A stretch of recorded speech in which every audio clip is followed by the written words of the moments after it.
it. Let's talk about it. Let's talk about it, man. We doing some WNBA dialogue. WNBA dialogue. Let's talk about it. We live on YouTube as well as we are live on Facebook. Bro, if you wanna come in and you wanna talk about it, you got something you wanna talk about, you wanna come in, you most definitely are welcome to come in. But we're gonna have a conversation about since there's no games today. Hold up, is there? Let's check and see if there's a game. Let's check and see if we got any games today, because I know we headed into the All-Star break, which is a very exciting time for the women. That the last game might have been Caitlin Clark's game last night, which was a phenomenal, fantastic game. A phenomenal, fantastic game we saw from from Caitlin Clark last night. Like she really did her thing. Stoked, what's up, bro? What's that? I'm here to talk about it, man. We're gonna have a conversation. I'm just making sure there's no more games, because we finally arrived at the All-Star break. It's been a pretty lit season so far, not gonna lie. Yeah, that was the last one. Dallas beating Indiana. That was the last game until the All-Star break. And the All-Star game is on Saturday. All-Star game is on Saturday. 8:30 p.m. All-Star game is on Saturday. I got a few of my favorite things. And of course, I got my Q ginger beer. You know, I don't know how much I love that. I got my favorite stogie with me. I got the Liga Privada number 9, my favorite stogie. They got that with me.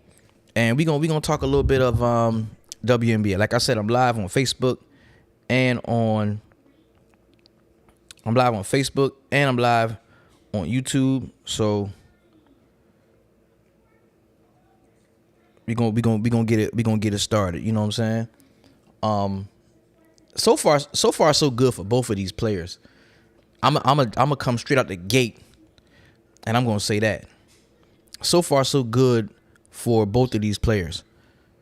Let me make sure I have my sound right on both platforms. Let me make sure I'm good on both platforms. Let me make sure I'm good. Sound great. Sound excellent. I got Mimi with me. She was just eating some dill pickle potato chips. She eat whatever we eat. I'm sorry. Yeah, man. Both ladies are really tearing it up. If we go to, we check out the standings right now, we know that the Indiana Fever have played 2 more games than the Sky.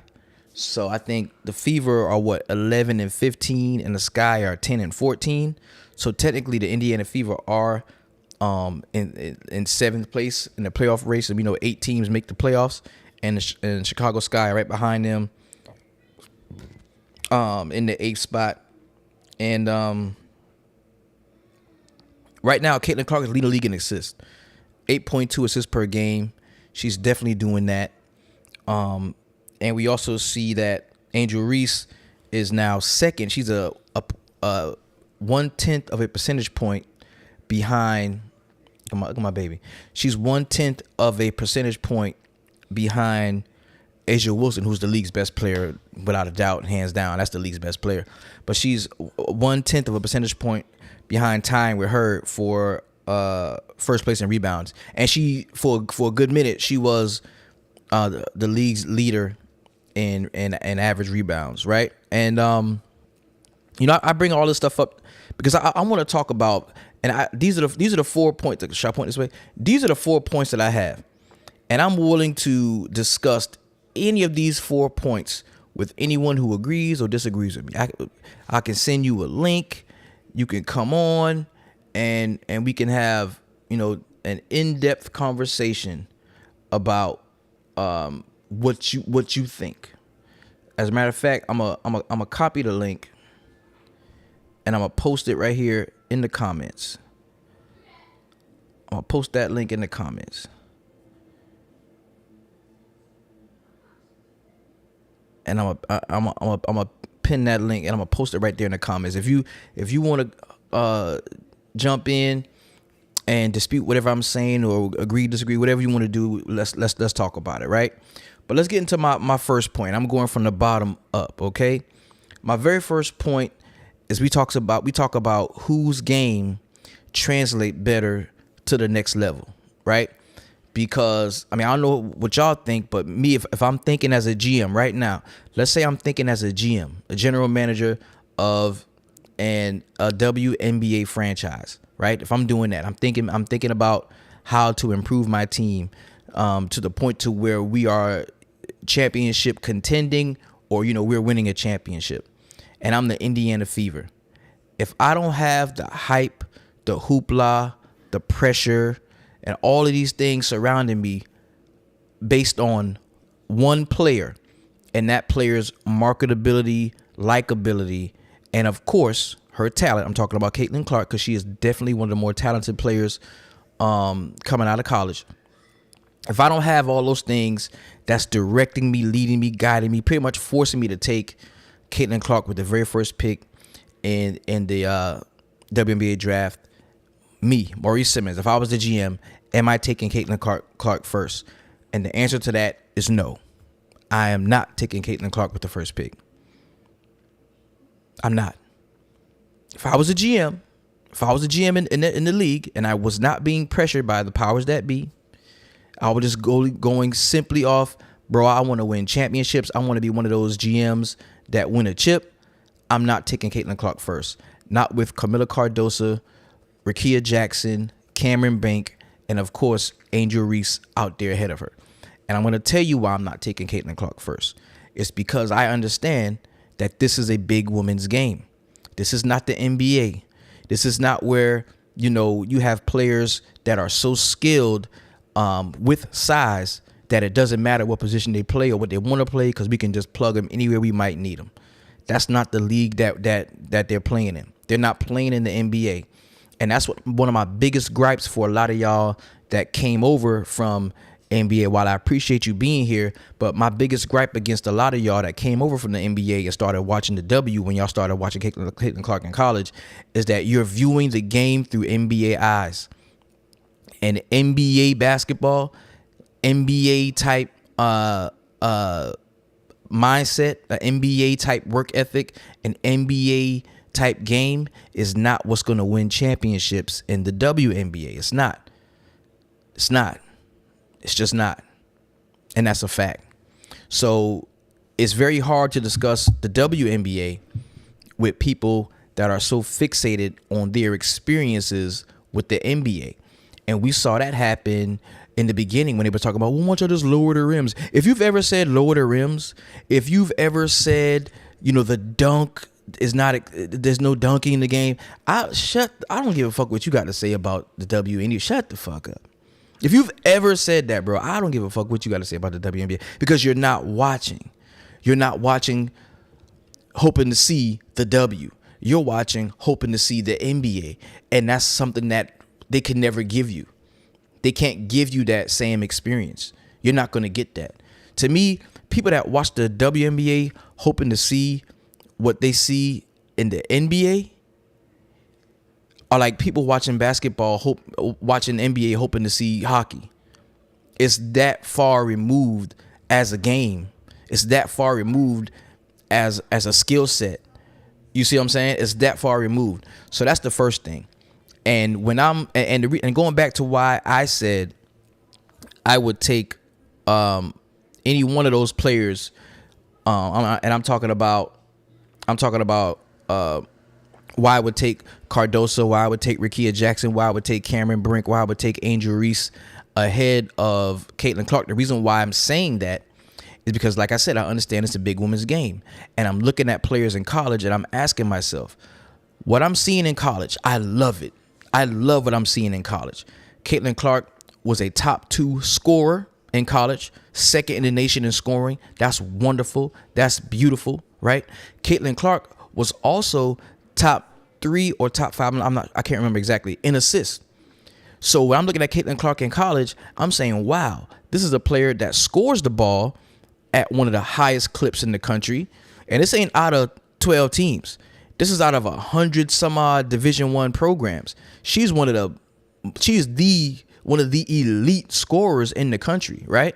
So I'm looking at that, and then I'm looking at her ability to distribute the basketball at a high clip, because she was top 5, I believe, in assists. So I'm looking at that like, hell yeah, that's fire. Now I'm gonna take a closer look, and I'm gonna ask myself, well, do I think she can do that at the next level?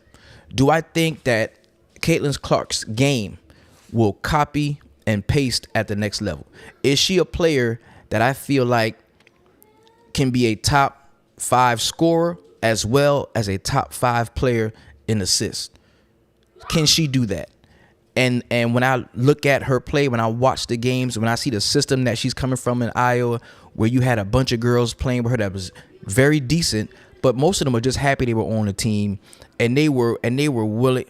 Here you go again. Here you go again. Let me deal with this. It says, here we go again. You are so obsessed. We're going to talk about obsessed now. I am in the comfort of my own home, on my little laptop, you know what I'm saying, talking WNBA basketball, one of the hottest topics in the country, Caitlin Clark, as well as Angel Reese, right?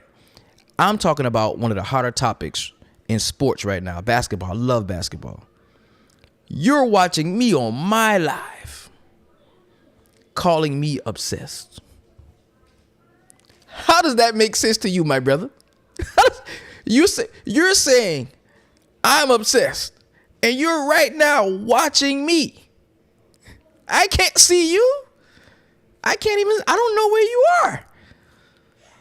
You could be with Angel Reese or Caitlin Clark. I don't know, but you know you're watching me.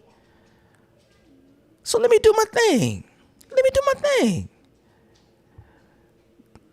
This actually pays some of the bills. Having this conversation actually pays some of the bills.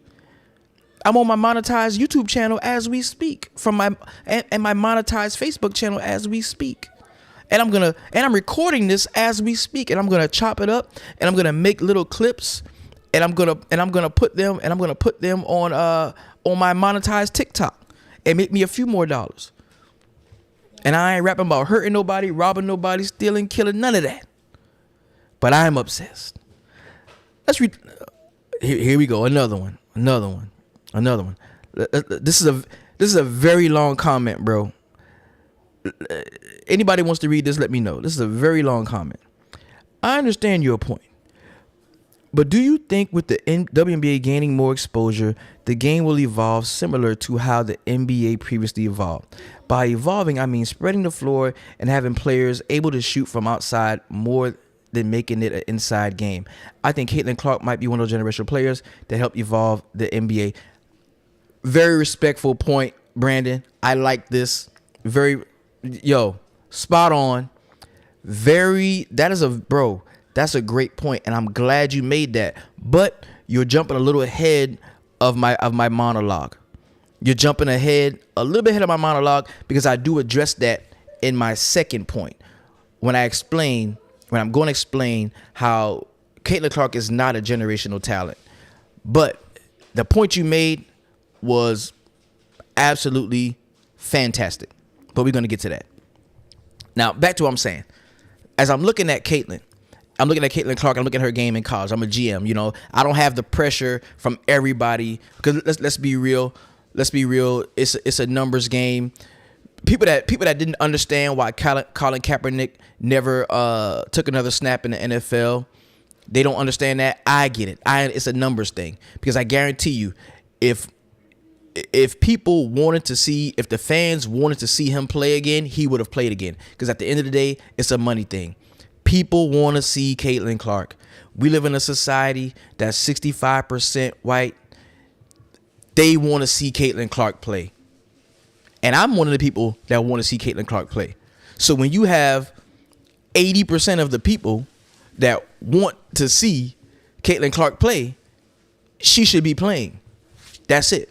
That's fair. She has the talent that I came for the talent. I want to watch her play because I love her talent. So I want to watch her play. Bam. Other people, they might like the talent, but they also like the fact that they can identify with her because she's a little white girl from, from middle America or whatever, and this awesome, cool. That's great. That's an awesome story. That's an awesome story. That's great. I love that. People watch for different reasons, right? So that's great. But that's something else we're going to get into later on. I'm going to address that in my Rookie of the Year talk. So what I'm saying is this. As I'm watching Caitlin Clark's game and I'm a GM, I'm watching it and I'm asking myself, does what she's doing, will it translate to the next level? Will I, as the Indiana Fever owner or GM or whatever, will I be able to convince 4 or 5 other professional athletes, female athletes, that, hey, if y'all set picks 2, 3, 4 times in one set just to get Caitlin open to take that off balance going left 3-point shot, she'll score 30 points a game and we'll win. Can I convince these other women of that? And the answer to that is no. I could not create the same storm, the perfect storm that was created in Iowa that didn't win, honestly. It didn't win. It did well. It set records for her personally. It set her personal records, but it didn't win a championship. We're going to get to that too. Can I do that in Indiana? Can I get Kelsey Mitchell, who was actually one of the leading scorers in the WNBA? Can I get her to say, hey, Kelsey, I'm going to need you to step to the side, and I want you to just set picks and make sure Caitlin gets open to take that 3-point shot. Hey, whoever, Aaliyah Boston, I know this is a big women's game, and everybody else around the league plays from the inside out. When we talk about Asia Wilson, we talk about Breonna Stewart, all the champions, Candace Parker, all these champions that have played the game from the inside out. I know that's what we normally do, but we're going to switch it all up, and we're going to just make sure Caitlin gets that 3-point shot. A GM can't do that. A GM couldn't do that. And that's why they're not playing. That's why her game, what we fell in love with at Iowa, did not translate to the W. They tried it. The first 7 games of the season, they tried it, bro. The first 7 games of the season, we saw. They definitely tried it. Hey, Caitlin, we need you to go out there and drop 30 like you was doing at Iowa. My man Stokely says, facts. She's their Larry Bird. She really is. And she should be. She should be. Because she shoots the ball amazingly. Amazingly. And see, I think that's the problem, man. When I give my commentary, a lot of people think I be hating. But it ain't hating at all, man. I'm as objective and unbiased as they come when we're talking basketball. But I've gotten into conversations about this particular conversation where my was like, you going outside. You're an asshole. Fuck you. I'm talking about, like, bro, chill. It's just basketball. It's just W. Chill. Right? But then I look at the other players in the league coming out of college. I look at Cameron Brink and what she did at Stanford. I look at Rakia Jackson and what she did at Tennessee. I look at Camila Cardoso, what she did at South Carolina. I look at Angel Reese, of course, what she did at LSU. And as a GM, I'm asking myself, which one of these players' games will translate to the next level? Angel Reese walking double-double. Set a record for double-doubles at, what's up, Mimi? Set a record for double-doubles at LSU.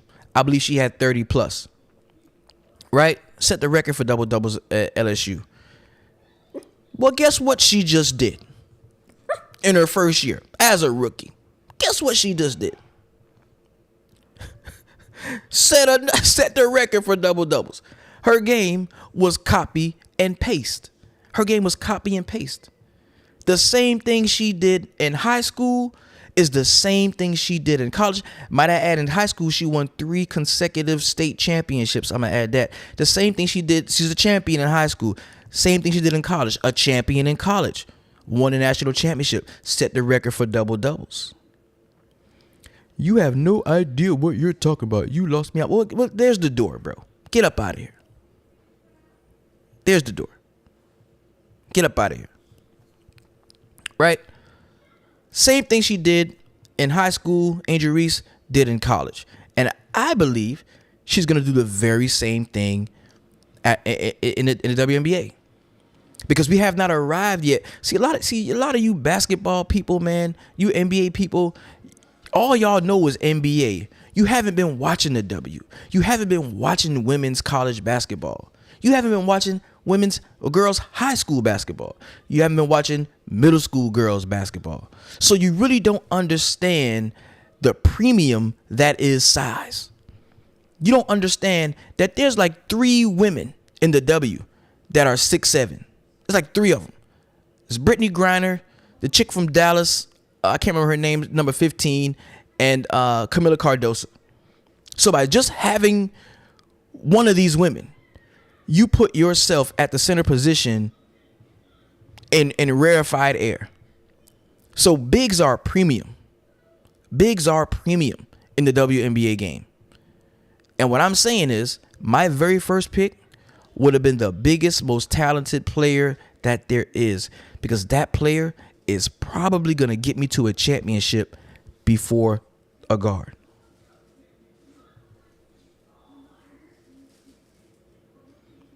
Because the WNBA game has not yet changed. The game hasn't gotten, skill based to the point to where we're phasing out positions. In the W, there's point guards, there's shooting guards, there's small forwards, there's power forwards, and there's centers. It's not like that in the NBA. Says, I think CC has done a great job adjusting to the WNBA. She's embracing the point guard role more in the WNBA rather than in college. And since she's adjusted after those first 7 games, you can really see her impact on the rest of her team. After those first 7 games, Indiana's had so when you make that point, make the full point, make the complete point, because the adjustment had to be made. They sat down with her. They spoke to her. Look, you ain't getting 30 a night. That shit you did in college, it's not working here. The game you had played in college is not translating to the WNBA game. So we got to figure something else out. Maybe you can go down as one of the best, point guards by assisting your teammates and scoring the basketball. Maybe you can do that. Maybe you can do that. Because I guarantee that wasn't the mindset the first 7 games. The first 7 games, she had all of you fooled. I can bookmark. There was legit people saying, bro, she's going to average 30. She's shooting it like Steph Curry. Oh, my God, she's the greatest shooter. Bro, there's people that called her the greatest women's basketball player of all time. That really happened. We go act like that didn't happen? Bro, Angel Reese was the 7th pick in the draft after winning Player of the Year and a national championship. So the narratives in media, it got to people. It really did. Now, to your point, Brandon, did she make the adjustment? Yes. She made an awesome adjustment. Led to a triple-double.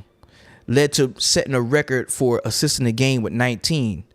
But it also led to turning the ball over at a clip that we've never, ever seen before, because she's not a true point guard. She's not a true point guard. She's not a great ball handler. And I know what people say. Oh, man, anybody who handles the ball that much is going to lead the league in turnovers. I'm not talking about leading the league in turnovers. I'm talking about turning the ball over at the highest rate that we have ever seen in basketball history. I'm talking about Luka Doncic led the NBA in turnovers last year with 280 something turnovers. The person next to him had 270 something. The person after that had 270 something. The person after that 280 something. No. Caitlin has 30% more turnovers than everybody else in the league, bro. The closest person to her has like 45, 50 less turnovers than she does. She turns the ball over at an amazing, astonishing clip. One that no other player in basketball history will be allowed to do. Nobody. Because she's playing out of position.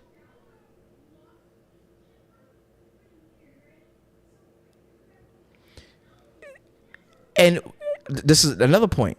And what you're saying now, you think that you're countering what I'm saying, but you're actually fortifying what I'm saying. Because I'm saying this is a player that's playing out of position, that shouldn't be where she is. And you're saying she has the high usage rate. Yeah, she has a third highest usage rate the third highest usage rate in the league. She plays the third amount of minutes in the league because they're forcing her to. They're forcing her to because it's great for ratings. It just got the girls 2.2 billion. I ain't mad about that. I ain't mad about that at all. Caitlin Clark, and people like to say, well, she ain't the reason why the WNBA is as big as it is. I ain't saying she's the only reason, but she goddamn it the biggest reason. If you take Caitlin Clark off the face of the earth right now, people aren't watching the W the way they are now. And that's why I'm telling that, and that's why I say I'm unbiased. I have an unbiased stance. I just call things as I see them and for what they really are. They want her to go out there. They wanted her to go out there and jack it up in the beginning. Fuck it, 30 a game, and she tried to do that, and we saw that you can't just do that because the WNBA is a totally different animal, bro. This is position based basketball. There's motherfuckers waiting at the rim to block your shot. And they know bro, you think Brittany Griner know that out of 40 games, she might see somebody her size 3 times? You think Camila Cardoso doesn't know there's only 2 other women her size in the entire league? They ready to block some shit. They ready to block some shit. You know, Arike can tell you when it's barbecue chicken. She know what it is. It's only 12 teams, bro. So what I'm saying by all of this is that Angel Reese's game translates to the WNBA a lot better. And it's for 2 reasons. Number 1, it's because she is a big and it's a big women's game. And number 2, she is awesomely talented, but still raw. Look for her to develop an elbow jump shot. Look for Angel Reese to develop post footwork. Look for those things to develop, bro. You look for those things to develop, and in the coming years, I'm telling you, I'm going on record. You can stamp this. Angel Reese is going to be a WNBA champion. Angel Reese is going to be a WNBA champion because her size, her motor, and the things that she is going to improve on, they're so, bro, I'm telling you, she's going to be a WNBA champion. And I stamped that. I stamped that. She is going to be a WNBA champion. So, in closing on that particular argument, whose game translates better to the WNBA? I'd have to say that, Mike, what's going on, fam? Whose game translated better? I would have to say that Angel Reese's game definitely translated copy and paste from high school to college and from college to the WNBA. My next point, WNBA All-Star predictions. A lot of people are going to be talking about the All-Star MVP. And I'm telling you, All-Star MVP, the Rookie of the Year, the legit Rookie of the Year award is going to be decided. It's going to be decided on Saturday. Me personally, I think Caitlin Clark is going to go nuts. I think Caitlin Clark is going to get a 30-point, maybe triple-double, but a 30-point double-double. I believe Caitlin is going to go absolutely dog shit crazy Saturday night. She's going to be hitting threes from all over the place. This is going to be a time, bro. This game is going to be one of the biggest sporting events of the year. And I don't think it's going to start out like that. I really don't. I don't think it's going to start like that. It's going to start slow, but people are going to trickle in. And she is going to set a record for scoring Saturday night. Caitlin Clark will do it. And that is going to lock it up. Nothing else is going to matter because they're going to make so much of a huge deal about her being the MVP, the second rookie to ever be MVP or whatever rookie to be the MVP of the All-Star game. And she's going to go crazy, bro. She's going to break whatever the record is for scoring. Let me ask. Hey, Siri. What's the WNBA All-Star scoring record? Here's what I found. Most points scored in a WNBA All-Star game.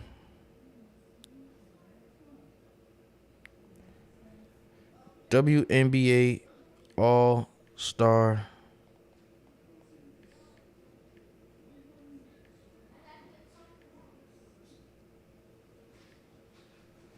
Let's see. Oh, that's nothing. That's nothing. Jewel Lloyd scored 31 points. She hit 10 3-pointers. That's nothing.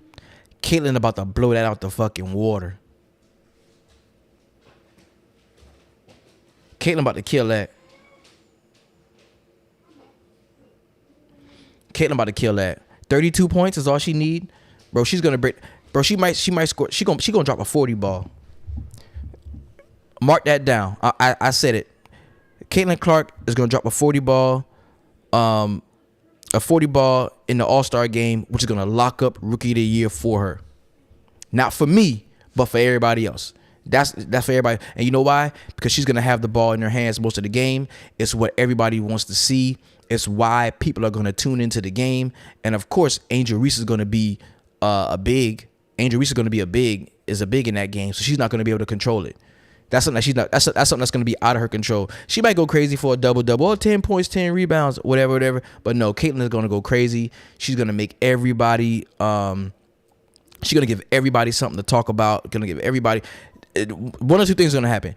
Either they're gonna make the rookies be rookies. They're gonna make their rookies be rookies, which I think is a stupid idea. And then in that case, A'ja Wilson's gonna run away with MVP, or they're gonna do what I hope they do. Let the rookies fucking ball and let them play. And the funny thing is, they're gonna be on the same team. They're gonna be on the same team.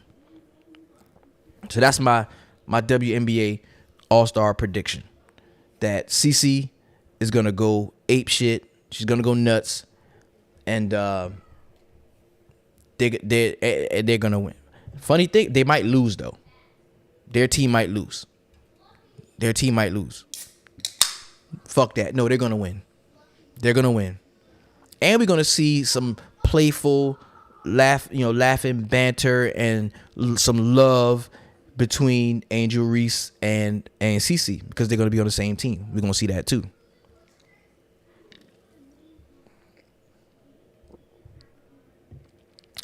And hopefully watching that kind of smooths over the divide that we have, because it's getting outrageous. This takes me back to Magic and Bird, man.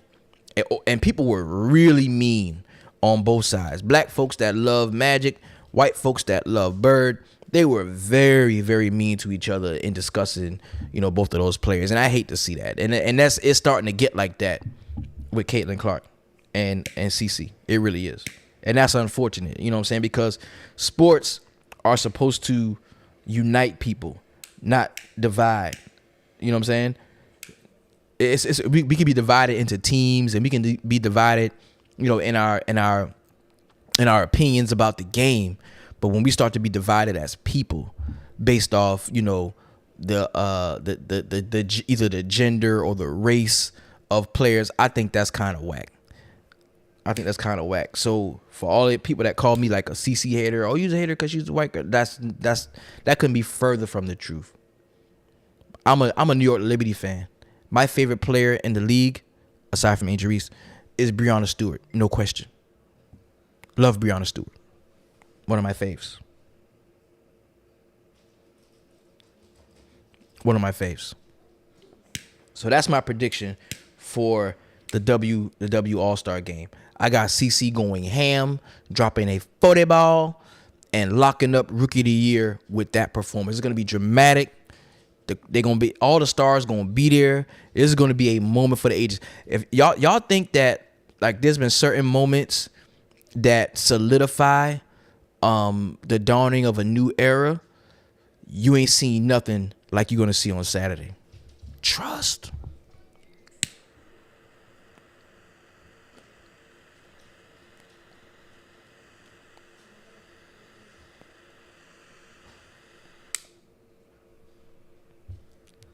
Great Stogie.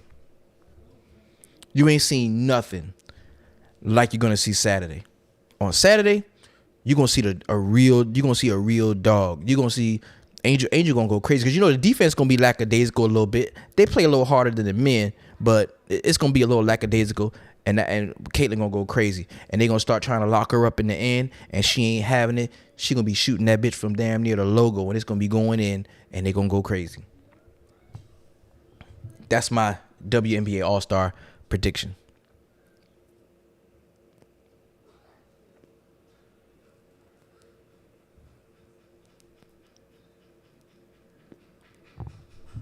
Tell me what you think. Now, my next point number 3, which is really number 2. CC is not a generational talent, and I say this, of course, that's kind of, I say that to kind of shake the room and kind of jolt you into listening and interacting with me on this. But CC is not a generational talent, and I'm gonna tell you why. I'm gonna tell you why. Let me give you a few names of generational talents, players that you might see every 15 to 25 years. Candace Parker, generational talent. Let's talk about Asia Wilson, generational talent. Maya Moore, generational talent. Cheryl Swoops, generational talent, without a doubt. Right? Those are the players. If you had to come up with a Mount Rushmore of WNBA basketball, those are some of the players that you would talk about. And I love some of the points that Brandon Milton was making earlier, because it kind of ties in to why I understand that CC is not a generational talent. What she is, she has a generational following. She has a generational movement, right? We've never ever seen any player get backed by the league, by the media, by the fans, the way we've seen Caitlin Clark get backed. And I'm talking in WNBA. No player, no WNBA player at that guard position, especially, no player at the guard position in the W has ever been given that many keys. She got the keys on the court. She got the keys off the court. She got the keys in the press conference. Like, she is quite literally the face of not only the Indiana Fever, but of the WNBA. She is the face of the WNBA and, of course, the Indiana Fever. And we've never seen a player be given that. No matter how good they was. Even Cheryl Swoops, she shared a lot of that with Cynthia Cooper, with Tina Thompson. It was more, because they were kind of like supposed to be like the Bulls, and I'm talking about the Houston Comets. They were kind of like the Bulls, right? And it's because they were bigs. The other players were really bigs, but back to her not being a generational talent, she's not. And I'm gonna tell you what she's doing is she's ushering in the next wave of WNBA basketball, which they're trying to move away from, having, they're trying to move toward positionless basketball. Because we don't. What is Caitlin Clark? Is she a point guard? Is she a shooting guard? What is she? What is she? What is she? 6 foot? What is she? But these players that are about to come in, those players are who you think Caitlin Clark is, and that's why her where she's at right now is going to be short lived. You look at Juju Watkins. Juju Watkins comes into the W, big body, can score on all levels, excellent defender. She's who y'all think Caitlin Clark is. You look at Malaysia Fulwali, who was hidden in a South Carolina system that was very team first, not star driven at all. Well, she's going to be unleashed this year at South Carolina. And we're still not going to get her full potential because Dawn Staley just don't rock like that. Dawn Staley believes in winning championships, and she believes in teams winning championships, not hanging everything on one player. So imagine when Malaysia Fulwali gets to the league that has a true pack for you to roll up and smoke. Imagine when that takes place. That's going to be crazy. You got Paige Beckers coming into the league. Man, let me get in my bag. There's a young lady out of, I believe, Silver Spring, Maryland. Her name is Kiyomi McMiller. If you don't know who she is, please go type her name in your search bar. Look at what she does with the basketball, the way she plays. It's fucking ridiculous. She's going to be at Rutgers this year. They're actually playing USC, so she's going to go head to head with a 5'9" point guard, do it all, can shoot from anywhere. The best handles I've ever seen on a female player, right up there with the dudes. And I'm telling you, I seen this with my own eyes. One of the best I've ever seen face to face female basketball players. The first player ever signed to Team Jordan, endorsed by Michael Jordan. She's at Rutgers. So there's some dogs coming. And when we say generational talent, we mean, this player is something that we won't see for a long time. No. We're about to see a whole lot of that and even better in a very short time. In the next 4 to 5 years, the league is, there's gonna be a player like that pretty much on every team, because you ain't got but 12 teams. You ain't got but 12 teams. And if by some stretch or reasoning, honestly, Caitlin Clark her team should never see the lottery again, like that low pick. But if Malaysia Fulwali was on that team or Juju Watkins goes on that team, is she the point? Is CC still the point guard? Hell, fuck no. Hell no. Hell no. So when you call somebody a generational talent, man, you gotta know what you're talking about, bro. By calling somebody a generational talent, that means that you've watched generations of this game and you haven't.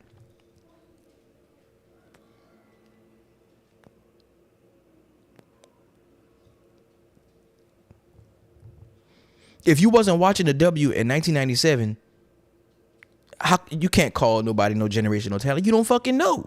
You ain't been watching the games. You wasn't watching the games. You don't know what Cheryl Swoops did. You don't know what Maya Moore did. You don't know what Candace Parker did because you wasn't watching the games. You don't have no idea what a generational WNBA talent is. Shit, the game been being played just over a generation. It's 28 years old.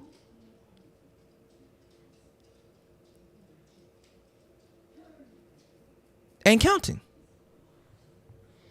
So in my opinion, CeCe is not a generational talent. Neither is Angel Reese. Angel Reese is, I can be honest and unbiased on both sides. Angel Reese is not a generational talent. No. Not at the pro level. Not even at the collegiate level. Somebody else is going to come and do that.